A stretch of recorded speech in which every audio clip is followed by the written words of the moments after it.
Merci, monsieur. Bonjour, monsieur. Bonjour, mesdames.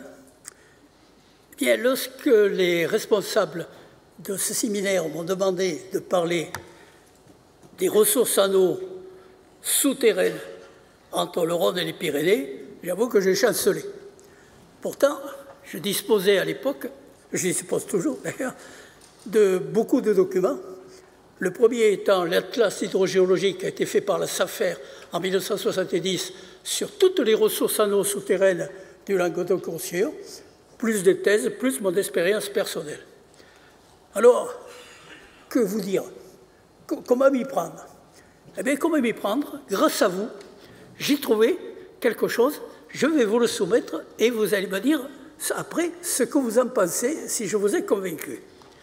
La première chose à voir, c'est que quand je travaille sur le terrain, quand je travaille dans l'Aude, quand je travaille dans l'Hérault, quand je travaille ailleurs, je vois des unités. Mais en fait, je vois des morceaux. Je vois la plaine du Roussillon, je vois les Corbières. Mais tout ça, c'est faux. De moins, c'est fragmentaire. En fait, grâce à vous, j'ai pu découvrir qu'il existait, alors je ne sais pas comment on trace, il existait une bande continue d'aquifères situés entre le golfe du Lion, la base du Massif central, constituant des bandes continues qui figurent sur ce dessin. En rouge, par exemple, vous avez les aquifères, et je vais prononcer un mot très important pour la suite, les aquifères renouvelables qui sont situés dans les schistes, les granites, d'où vous partez de l'est, vous allez au sud-ouest, vous avez les Gouelles, vous avez les Cévennes, vous avez la Montagne Noire, vous avez le Moutoumet, vous avez les Alberts et vous avez le Canigou. Bien, ça forme la première ceinture rouge constituée par des roches fissurées susceptibles de contenir de l'eau et c'est une région où il y a des aquifères. Alors vous allez dire, c'est bien beau ça, vous êtes prof, vous racontez des histoires. Non, la preuve c'est que chaque fois qu'on a fait des forages là, on a trouvé de l'eau. Je vous expliquerai après comment il faut faire le forage. La deuxième ceinture qui recouvre tout cet ensemble, c'est l'ensemble bleu qui est là. Et qu'est-ce que c'est l'ensemble bleu? Ce sont les massifs calcaires. Et ces massifs calcaires, ils démarrent où? Ils démarrent dans le Gard. C'est la garrigue du Gard. C'est ensuite la région de Montpellier. C'est ensuite la région aussi de Narbonne, puis les Corbières. C'est un second grand réservoir. Et celui-là, ce réservoir, il contient de l'eau renouvelable, ça c'est important, avec de très fortes quantités. Et puis en jaune, à la périphérie, presque au contact, pas presque, au contact de la Méditerranée, vous avez une bande jaune. Et cette bande jaune, ce sont des terrains de l'ère tertiaire, c'est des sables, des graviers. Alors je vais partir du Roussillon, vous avez le Roussillon, la plaine d'Arborne, vous avez la région languedocienne et vous avez les costières qui sont situées dans le Gard. Et là, je n'avais jamais vu. Alors grâce à vous, j'ai pu voir qu'il y avait ces trois zones qui étaient superposées, qui sont là. Et alors pourquoi je ne l'ai jamais vu? Et pourquoi on ne le sait pas? Parce que tout ça, en fait, ces réservoirs qui sont comme des assiettes empilées les unes au-dessus des autres, en fait, elles ont été découpées par l'érosion. Chaque fleuve en a découpé un morceau. L'Hérault, le Gardon, on a découpé un morceau. L'Hérault, on a découpé un morceau. L'Orbe, on a découpé un morceau. Alors chez nous, dans les Pyrénées-Orientales, c'est fragmenté par la glie, par la tête, etc. Et c'est ça qui est important. Alors quelles sont les propriétés de ces roches?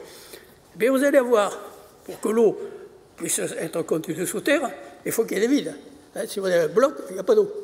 Alors, dans le granit et les schistes périphériques, on appelle ça des aquifères de fissure.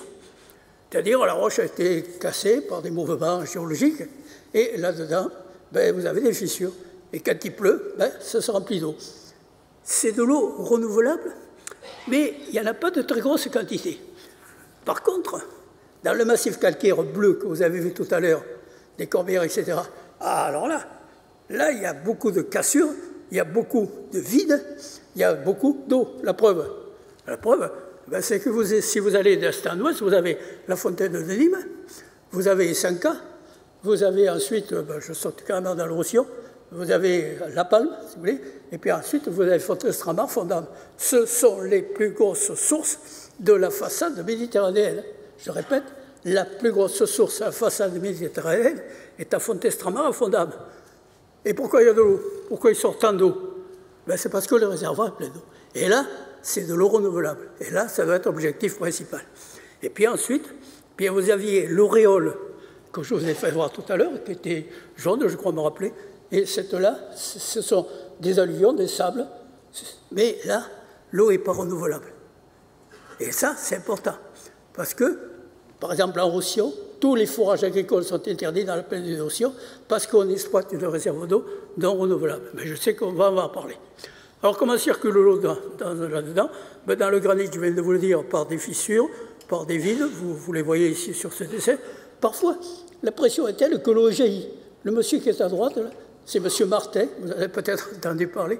Ce M. Martin fait faire un forage aux angles et l'eau jaillissait avec un débit naturel, artésien, de 20 mètres cubes d'eau. 20 mètres cubes, il jaillissait, même plus que ça, que je raconte, il jaillissait 120 mètres cubes d'eau à l'heure de ce forage et l'eau était artésienne. Vous voyez, elle montait à cette hauteur. Dans les calcaires, alors là, il y a une erreur de raisonnement extraordinaire, c'est qu'on raisonne toujours sur la présence de l'eau dans le calcaire en se référant aux grands cosses. Et il n'y a pas de grandes réserves d'eau dans les grands cosses. Je connais, j'ai fait ma thèse là-dessus. Le seul endroit où j'allais trouver, c'est pour la cavalerie, mais c'était dans une structure particulière.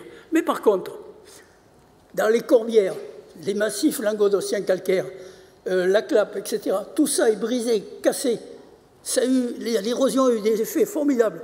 Et quand la roche est plissée, et les calcaires, par exemple, des corbières, je parle de cela parce qu'il connaît bien, descendent jusqu'à 1000 mètres de profondeur en dessous du niveau du sol.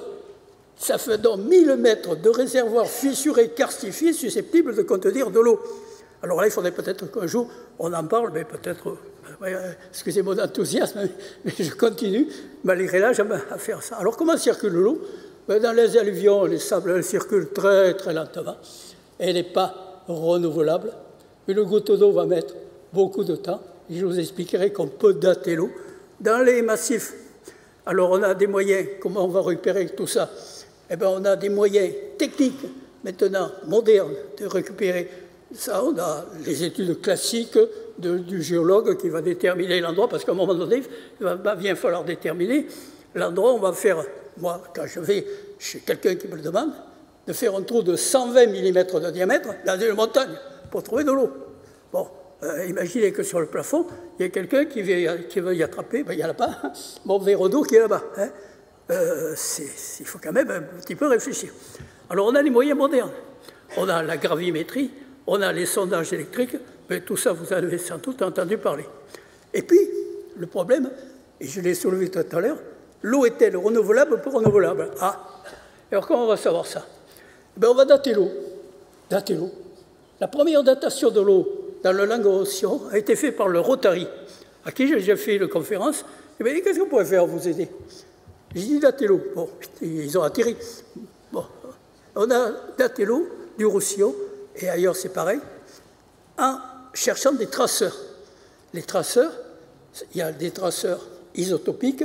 Le plus ancien, c'est le carbone 14. Le plus récent, ce sont ceux qui sont mis en place par les hommes. Il y a eu, au cours des bombes atomiques, le tritium qui a été mis en place. Bon, il n'y a plus de bombes atomiques, le tritium a disparu.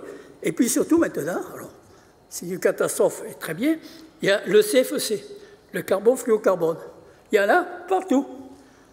Mais il n'y en a que depuis 50 ans. Ce qui fait que lorsque vous cherchez, vous voulez dater une eau, vous cherchez s'il y a du CFC. S'il y a du CFC, ça veut dire que c'est une eau récente, qui est renouvelable, et donc il va falloir faire attention.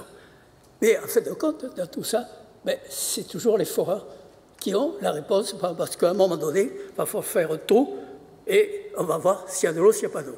Et maintenant, j'aimerais pouvoir répondre, si vous avez, à vos questions.